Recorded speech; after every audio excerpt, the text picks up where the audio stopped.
नमस्कार जी, मैं Shifali secret of your life programme में आपका तहे दिल से स्वागत करती हूँ। एक बार फिर से आपके सामने हाजिर हैं। कहते हैं कि जीवन में नमन और मनन करते रहना चाहिए, इससे जीवन की समस्याएं जो है वो समाप्त हो जाती हैं। तो बहुत सारी समस्याएं हैं, उनका हम समाधान लेंगे हम प्रोफेसर गुरदीप बड़ा साहब से। तो पहले हम स्वागत कर लेते हैं प्रोफेसर। ओम नमः शिवाय। नमस्कार प्रोफेसर, बहुत सारी बातें जो हैं हमारी पिछले एपिसोड में अधूरी रह गई थी। आप ही कहते हैं कि अधूरा ज्ञान जो होता है वो खतरनाक होता है। तो प्रोफेसर, बात आती है उल्लू पे। अब उल्लू जो है वो लक्ष्मी का कारक है, आपने पिछले एपिसोड में ही बताया हमें।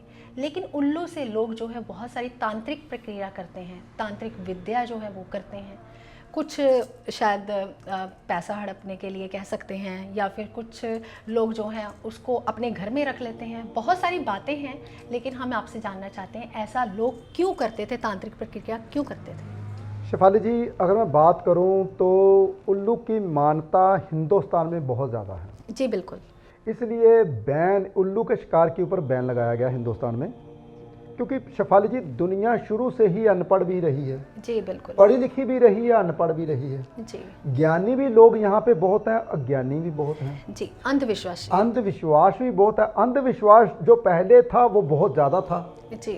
आजकल तो अंधविश्वास बहुत कम हो गया, मेरे जैसे लोगों ने समझाना शुरू कर दिया और लोगों के पास बातें पहुंचनी शुरू हो गई।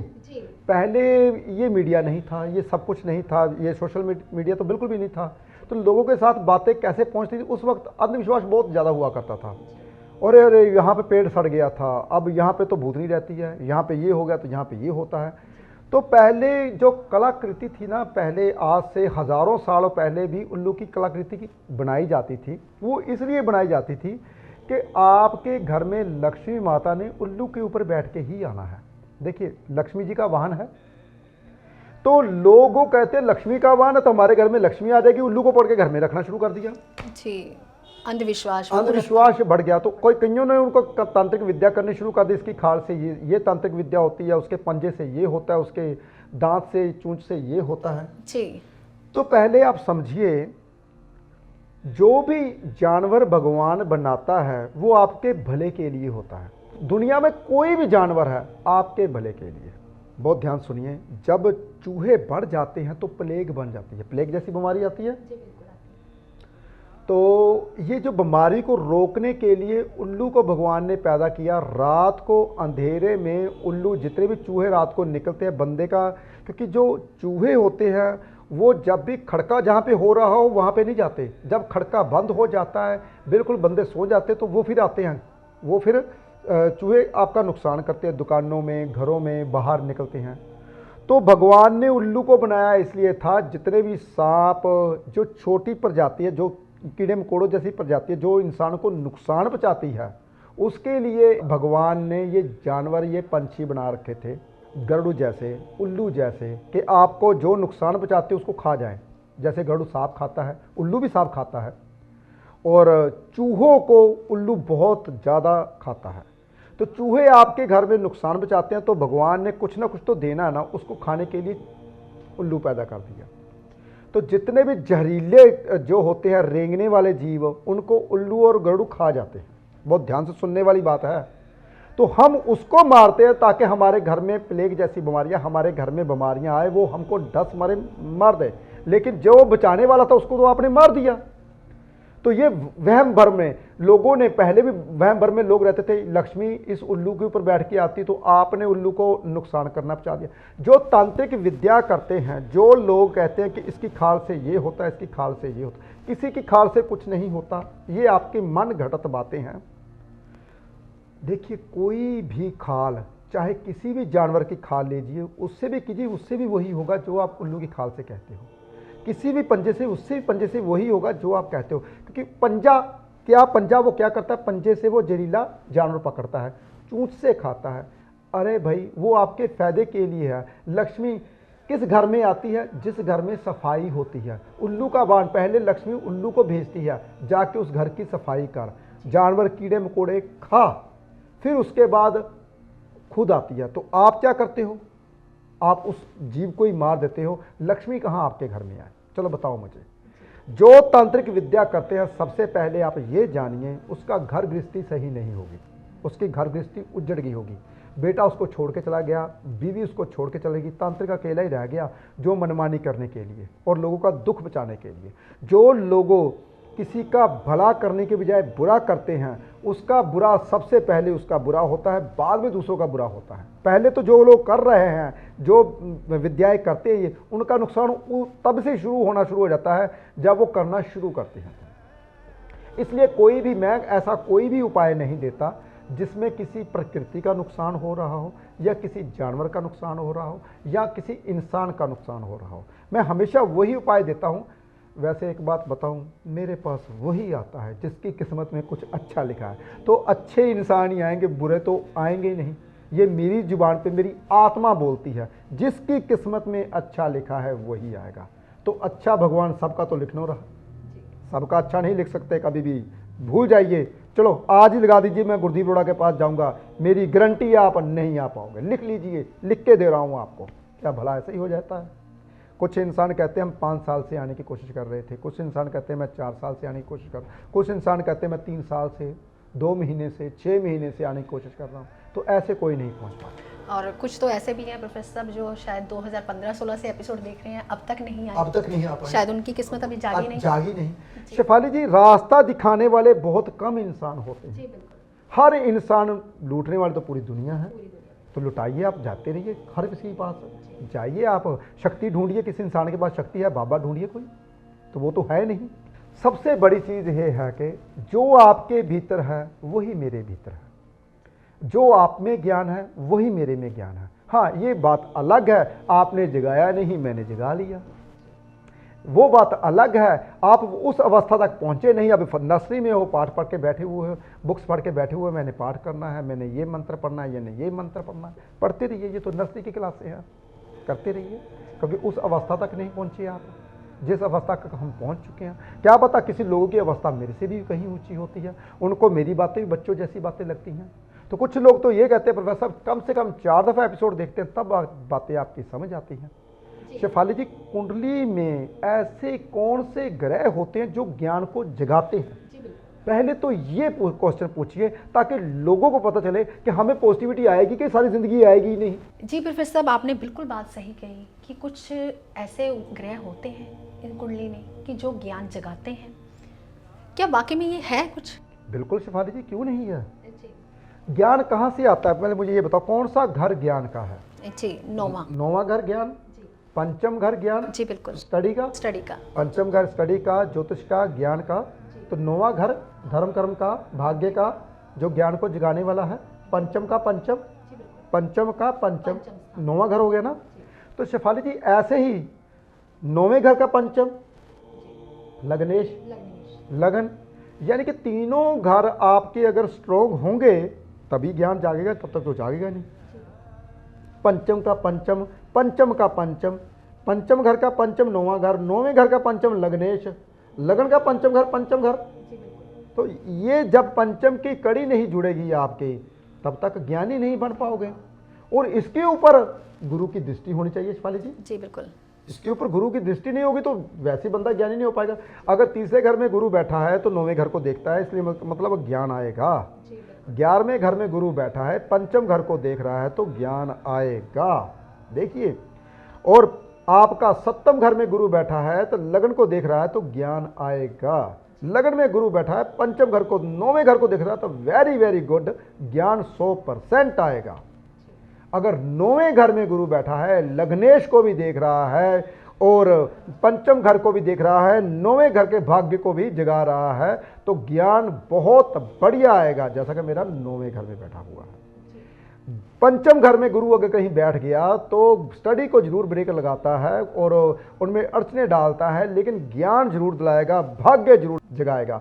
लेकिन शर्त यह है, तीनों के तीनों मालिक पीड़ित ना हो, लग्नेश, पंचमेश, नवमेश पीड़ित ना हो, ऊपर से गुरु की दृष्टि हो, ऐसा ही महागुरु बनता है। महागुरु ये नहीं कि कोई ऊपर से शक्ति आ जाती है, उनका ज्ञान अंदर से जाग जाता है। जी, जैसे जैसे रिसर्च करते हैं वैसे वैसे ज्ञान बढ़ता रहता है। जी, आपका यही कहना है। तो प्रोफेसर साहब, बहुत सारे ज्ञान की बातें हैं, जैसे कि आज आपने बताया है कि उल्लू जो है वो चूहों को खाते हैं, लेकिन बहुत सारे लोगों को शायद नहीं पता था इस बात का। लेकिन जैसे कि जो मोर हैं वो सांपों को खाते हैं। तो प्रोफेसर बहुत सारी ज्ञान की बातें हैं, जैसे बटरफ्लाई की आज तक हमें पता ही नहीं था कि 12,000 आँखें होती हैं। तो बहुत सारी ज्ञान की बातें हैं जो हम secret of your life programme के ज़रिए आप तक पहुंचाते हैं।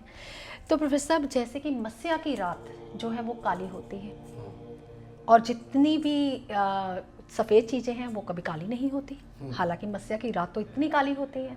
लेकिन दूसरा मेरा एग्जांपल ये रहेगा प्रोफेसर, जैसे कि जो चंदन का पेड़ है उस पर सांप लिपटे होते हैं, लेकिन क्या सांप ठंडक पहुंचाने के लिए, अपने आप को ठंडा रहने के लिए उस पर जकड़े जाते हैं, उस पर लिपटते हैं जैसे, लेकिन जो सांपों की प्रकृति है वो कभी पेड़ पे नहीं आती। लेकिन इंसान ही ऐसा व्यक्ति है, इंसान ही ऐसा है जो दूसरे को देख के अपना रंग बदल लेता है, और जहाँ जाता है वैसी प्रकृति अपने पास ले आता है। और सारे दोष ही दुनिया के, मुझे लगता है सारे इंसानों को लगते हैं, किसी भी जानवर को कोई दोष नहीं लगता। ऐसा क्यों प्रोफेसर? शेफाली जी, भगवान ने एक भगवान बनाया था ताकि प्रकृति में जो जानवर जो भी कुछ चल रहा है उसको संभाले। नदियों का पानी जो कि गलत दिशा में जा रहा था उसको सीधा करे, वहाँ पे सुंदर सुंदर पेड़ लगाए। भगवान ने इंसान को नीचे धरती पे स्वर्ग बनाने के लिए भेजा था। दूसरा भगवान, अगर दुनिया में दूसरा भगवान है तो वो इंसान है। तो कहते हैं कि हर इंसान की प्रकृति ऐसी नहीं होती, क्योंकि जितनी जिसकी सोच वैसे वैसे, जैसे जैसे कलयुग बढ़ रहा है। कलयुग किसको कहते हैं? युग क्या चीज़ है? ये कि धरती का इधर आ जाता है तो युग बदला जाता है, एक सीधी पड़ी ईंट और उल्टी हो जाती तो युग बदला जाता है? ऐसा बिल्कुल भी नहीं है। युग क्या चीज़ है? युग तब बदले जाते हैं जब इंसान के विचार बदल जाते हैं। इंसान के विचारों के ऊपर युग की परिभाषा है। ये अवतार आएगा, लास्ट में कल की अवतार आएगा, कल युग तभी खत्म होगा तो ऐसा होगा तो ऐसा होगा। ये इंसान की विचारधारा है। इंसान के विचार, जैसे जैसे इंसान के विचार खराब होते जाएंगे, कहते हैं कलयुग बढ़ रहा है। जैसे जैसे इंसान के विचार सत्यमय हो जाएंगे तो सतयुग आ जाएगा, धर्म में ही हो जाएंगे तो द्वापर युग आ जाएगा, और मान इज्जत सम्मान के पीछे लड़ेंगे तो त्रेता युग आ जाएगा। देखिए, तो जब तक आपके विचार जैसे होंगे वैसा युग आएगा। शेर की और सांप की और हिरण की और जितने भी जानवर हैं उनकी जो किस्मत में या उनकी धरती में कभी भी युग की परिभाषा नहीं है। वो पहले भी कलयुग में रहते थे, आज भी कलयुग में रहते हैं, क्योंकि वो जानवर को मार के जानवर खाते हैं। वो पहले भी सतयुग में रहते थे, आज भी सतयुग में रहते हैं। उनकी परिभाषा नहीं है। इंसान की परिभाषा में कलयुग, सतयुग और ये त्रेता युग और द्वापर युग है। पहले तो ये समझिए। अब रही बात कि इंसान को ऐसा क्यों बनाया, कि वो ऐसा क्यों कर रहा है। क्योंकि इंसान को भगवान ने बनाया था प्रकृति का भला करने के लिए, लेकिन वो खराब क्यों हो गया? जब उन्होंने अपनी इच्छाएं बढ़ा दी। देखिए, पहले वो कहाँ रहता था? कख काने लगा के, कुटिया बना के प्रकृति के साथ रहता था। उसकी आयु होती थी 300 साल, 350 साल, 250 साल। पहले जैसे जैसे पेड़ काट रहा है, जैसे जैसे प्रकृति को दूर कर रहा है, तो उनकी आयु रहेगी 1.5 साल। जैसे जैसे 150 साल के बाद 120 साल अब रह गई। अब 120 साल के बाद छोड़ो, मेरी गारंटी है 60-70 साल से ऊपर कोई जाता ही नहीं है। क्यों नहीं जाता? क्योंकि हम आगे कमरों में जहाँ चारों तरफ बंद है, सर्दी की हवा ले नहीं सकते। ओहो हो सर्दी बड़ी है, ओहो हो गर्मी बड़ी है, एसी छोड़ो। तो वो आपकी नमी को एसी छीनता है तो आपकी आयु कम करता है। ये दीवारें आपको हवा जब अंदर नहीं जाने तो हीटर लगाते हैं, आंखों को कमज़ोर करता है, बालों को झाड़ता है, चमड़ी कमज़ोर करता है, और क्या करता है? आपकी आयु कम करता है। तो ये चीज़ें आपने ही छेड़छाड़ की है और आप ही नतीजा भुगत रहे हो। कहते हैं इंसान की हाइट पहले बहुत बड़ी थी, 9 फुट 12 फुट तक के इंसान होते थे। जो कुंभकर्ण था या मेघनाथ थे, 25 फुट 24 फुट की हाइट के बैठे हुए थे। तो उसको राक्षसी कुल कहा जाता है। जो जो जंगल में रहते थे, पाँव से भागते, नंगे पाँव भागते, उसको राक्षस बोला जाता है। हालांकि वो तंदुरुस्त होते हैं, उसकी आयु जैसे हवा लगती है, भागते हैं, हवा लगती है, वहीं पे खाते हैं, उसकी हाइट बढ़ जाती है। तो हम कहते हैं यार वो जट है, उसकी हाइट बढ़ता है, वो बेचारे पहलुओं में रहते, उसकी हाइट बढ़ेगी बढ़ेगी। आप कमरों में रहते हो, सीमित रहते हो, घर से भागते नहीं, स्कूल में जाते हो इतना बड़ा बैग डालकर, वो बैग भी 25 किलो का होता है, बेचारा बच्चा बेचारा 20 किलो का होता है, तो क्या करोगे हाइट बेचारे की। तो वो बच्चे फूल नहीं पाते क्योंकि प्रकृति के साथ खेलते नहीं, प्रकृति से निकलते नहीं। तो ये सब कुछ आपने ही किया है। हाँ, ग्रंथों में ये भी लिखा हुआ है, इंसान का जब कद हो जाएगा गूठे जितना तब इसका नाश होगा। तो गूठे जितना हो ही जाएगा। जैसे जैसे कमरे बना रहे हैं, जैसे जैसे सड़कें बना रहे हैं, जैसे जैसे पेड़ों को काट रहे हैं, तो नज़दीक ही हैं। इंसान की हाइट तो 5 फुट रहेगी, ये तकरीबन 6 फुट तो बहुत किस्मत वाले बंदे की होती है। तो धीरे धीरे हाइट भी कम हो रही है, धीरे धीरे इंसान की अकल भी कम हो रही है। तो ये चीज़ें कौन समझाएगा। मेरे जैसे ज्योतिषी बहुत लगे हुए हैं जो समझाने के लिए, मेरे जैसे और भी कई इंसान लगे हुए हैं जो समझाते हैं, लेकिन ज़्यादातर समझाने वाला कोई नहीं है। आपको भटकाएगा नहीं, डराएगा नहीं, तभी तो आप जाओगे नहीं, फिर पैसे कैसे बटाओगे। सिर्फ समझाने मेरे पास आते तो मैं सिर्फ समझाता हूँ, उसको जीने की कला सिखाता हूँ। जो कुंडली में दोष होते हैं, जैसे कुंडली में दोष कैसे होते हैं, मान लीजिए गुरु आपका छठे हाउस में पड़ा है, छठे हाउस में गुरु अच्छा होता है, बुरा नहीं होता, पर लाल किताब कहती है बिन मांगे मोती मिले, मांगे मिले ना भीख। बिन मांगे सब कुछ मिलता है इंसान को, जो चीज़ मांगता है चाहता है वो होता नहीं है। अगर कहीं वो इंसान का मकर राशि का कहीं आ जाए तो वो इंसान भगवान की ओर भागेगा, उतना परेशान होगा। तो ये ज्योतिष सिर्फ आपको रास्ता दिखाने के लिए थी, ना कि आपको तांत्रिक विद्या, ना कि आपको भटकाने के लिए, ना कि आपके पैसे लूटने के लिए थी। लोग श्रद्धा से कुंडली के बीच में 150 रुपये रखते थे। जब वो कुंडली किसी ब्राह्मण को दिखाई जाती थी, ब्राह्मण कुंडली निकालता था, 100 रुपया निकाल के अपने पास रख लेता था, फिर कुंडली दिखता था। पहले ऐसे किया जाता था, ये धर्म के कार्य होते थे। आजकल भी लोगों ने 5 का नोट या 50 का नोट रखा होता है, पता नहीं है किस लिए रखा जाता है, बस रखते हैं बीच में। ये इसलिए रखा जाता था, कोई भी ब्राह्मण पंडित आपकी कुंडली देखे वो रख ले, आप अपने घर में जाके, वो मांगते नहीं थे पहले ब्राह्मण पंडित जो होते थे, आपकी जो इच्छा थी, श्रद्धा थी, वही होते। आजकल तो पहले से मेरे जैसे ने फीस लगा रखी है, बाहर लड़की बैठा रखी है, पहले फीस दोगे तभी अंदर आएंगे जी, खर्चे पूरे नहीं खर्चे होते। बता रहा हूँ।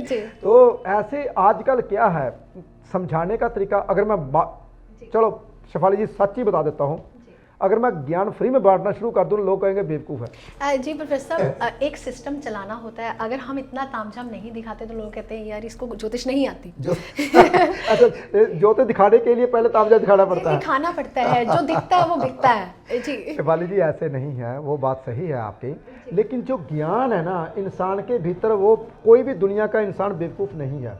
हर इंसान की आत्मा जो है ना दूसरे बंदे को पहचान लेती है। जैसे कि मैं आपको देख रहा हूँ, आपकी आत्मा मेरे को बहुत अच्छे से समझा लेगी यार ये बंदा गलत है या सही है। आत्मा हर इंसान के पास इतनी शक्ति है, लेकिन हम आपके लिए जो कुछ करते हैं हम आपके लिए करते हैं। जैसे कि मैं सच बता दूं, दिल से बता दूं, चलो बता ही देता हूँ, सच मेरे अंदर से निकल जाता है, आप मेरी फीस अदा कर ही नहीं सकते जितना ज्ञान हमारे पास है। ये सच बता रहा हूँ। तो मैंने फीस इसलिए थोड़ी सी रखी हुई है कि ये सब कुछ लोगों का भला हो सके। जो 25-30 लोग मेरे पास आते हैं उनका भला हो सके। आप नहीं चुका सकते, लेकिन जो हमारे कर्म हैं, हमारे कर्म की, कोई किसी के कर्म की क्या दे सकता है फीस, कोई नहीं दे सकता। ये तो भगवान की इच्छा है, आप मेरे पास आते हो तो वो ठीक होता है। ऐसे कोई, मैं ऐसे नहीं बोलता कि किस्मत में अच्छा होता है तभी इंसान आता है, ऐसे नहीं जुबान से निकलता। तो वो इंसान बीमारी से छूट जाते हैं, क्योंकि रास्ता दिखाने वाले बहुत कम इंसान हैं, भटकाने वाले तो पूरी दुनिया है। तो कौन कौन से भटकाते हैं ये सबको पता है, लेकिन रास्ता बहुत कम लोग दिखाते हैं। तो अगर रास्ता खाली देखना है तो ये चैनल ही है एक, जो आपको हर बात के बारे में बारीकी में बताया जाएगा। जी प्रोफेसर साहब, अभी आपने बहुत अच्छा ज्ञान दिया हमें, बहुत अच्छी ज्ञान की बातें समझाई। लेकिन प्रोफेसर साहब, जब हम किसी कॉपी के ऊपर सभी विषय लिखते हैं ना, वो कॉपी रफ कॉपी मानी जाती है, उसकी वैल्यू नहीं होती। ऐसा ही इंसान है जो बोझों के तले दबा हुआ है, सबका बोझ लेता है, अपने परिवार वालों का, अपने बच्चों का, मैं इसको स्टैंड कर दूं, मैं ऐसे कर दूं, जैसे कि आप कहते हैं।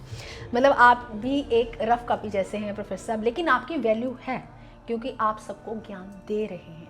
लेकिन एक जो घर का हेड होता है ना, उसकी कोई वैल्यू नहीं करता, वो एक रफ कॉपी है, क्योंकि सब लिखते हैं उस पर, सब व्यूज़ करते हैं, लेकिन जब उसकी बारी आती है तो उसे कोई नहीं पूछता। ऐसा क्यों? शेफाली जी, एक बात बहुत ध्यान से सुनिए।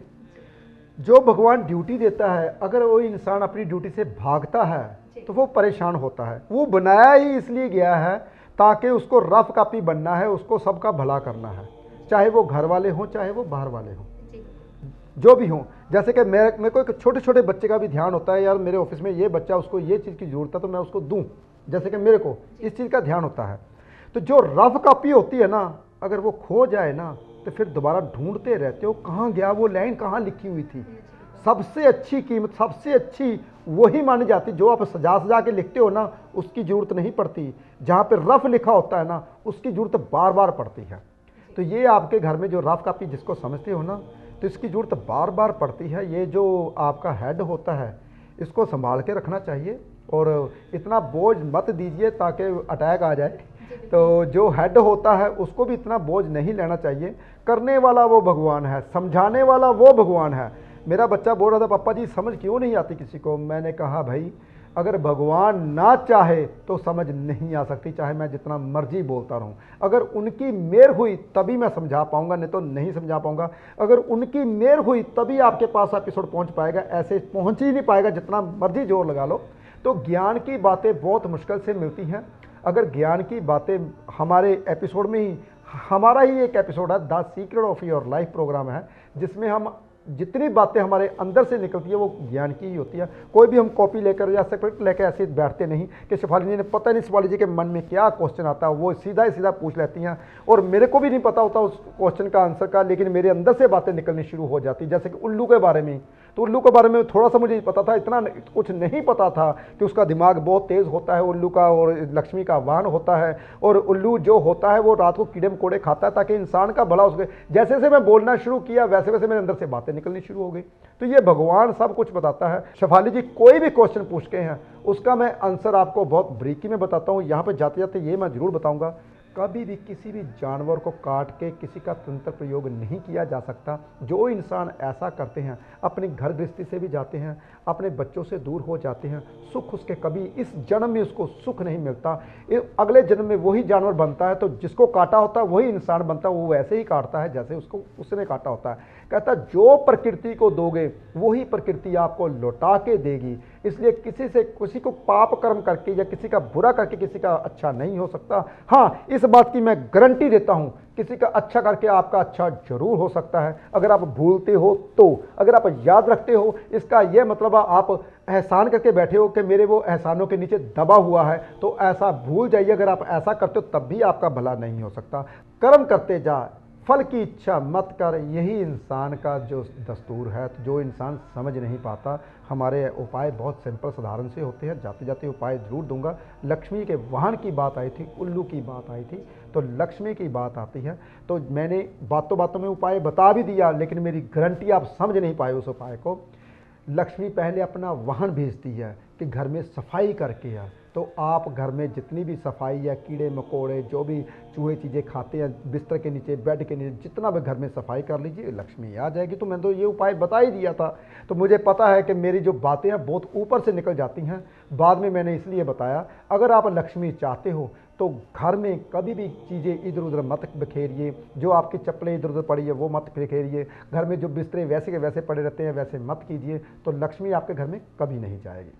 जी प्रोफेसर साहब, बहुत अच्छे ज्ञान की बातें दी। शायद हर इंसान को इस बात के बारे में पता है, लेकिन करता कोई नहीं है, क्योंकि कई बार समय नहीं होता। कई बार इंसान को सब कुछ पता होता है लेकिन फिर भी नहीं कर पाता। लेकिन ये ज्ञान की छोटी छोटी बातें आपके जीवन में अगर आप लाएंगे, अपनाएंगे, तो आपकी सारी समस्याएं जो हैं वो दूर हो जाएंगे। इस एपिसोड को आप ज़्यादा से ज़्यादा लोगों तक शेयर कीजिए। मुझे लगता है कि ऐसी ज्ञान भरी बातें आपको कहीं पे भी नहीं मिलेंगी, और ज़्यादा से ज़्यादा लोगों तक हम ये एपिसोड पहुँचाना इसलिए चाहते हैं ताकि जीवन की सभी समस्याएँ जो हैं वो यहीं पर ख़त्म हो जाएँ और आपको जो है मोक्ष की प्राप्ति हो सके। और प्रोफेसर, मैं जाते जाते एक सवाल और लेना चाहती हूँ आपसे। कई बार प्रोफेसर क्या होता है, कुछ संत महंत, कुछ किन्नर, अगर घर में कई बार घर में शादी होती है या फिर घर में बच्चा होता है तो कुछ रुपए हमें दे जाते हैं। क्या उन रुपयों को हमें संभाल के रखना चाहिए या फिर उन रुपयों का हमें क्या करना चाहिए? शेफाली जी, ये मेरे ख्याल में कमेंट भी आया था कि जो हमें वो देते, सिक्का देते हैं, सिक्का रखना चाहिए या नहीं रखना चाहिए।